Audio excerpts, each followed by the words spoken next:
L'Écriture nous dit que tout ce qui est spirituellement perdu peut être recouvré.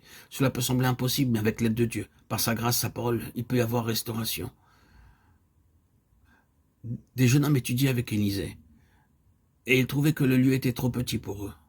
Ils voulaient une maison plus grande en bois, ils devaient aller jusqu'au Jourdain pour couper du bois. Ils y allèrent donc ensemble, et bien qu'ils fussent des jeunes hommes et des fils des prophètes, ils avaient cependant de la sagesse, et emmenèrent Élisée avec eux. Les jeunes gens d'aujourd'hui s'imaginent en savoir plus que leur aîné. Aussi se demandent-ils pourquoi ils devraient aller vers les personnes plus âgées pour leur confier leurs problèmes personnels. Ces jeunes hommes cependant étaient sages, et ils le démontrèrent en demandant à Élisée d'aller avec eux.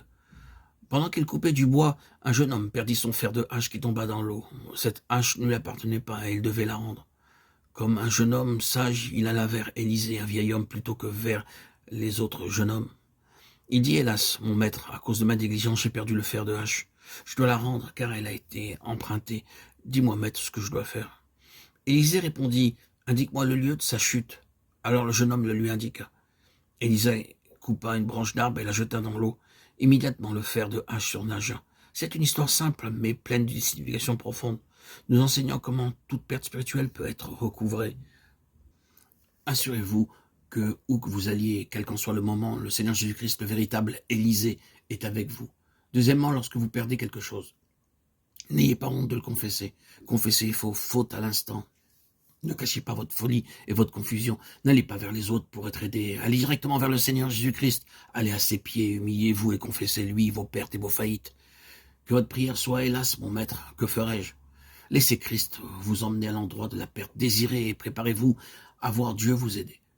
Ce bâton coupé par Élisée parle de la croix du Seigneur Jésus-Christ. Il a été pendu au bois. Il est mort pour nous à cause de nos péchés.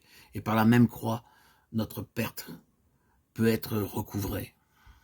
Par la foi, nous appliquons la croix dans nos vies et par elle, nous verrons toute perte recouvrée.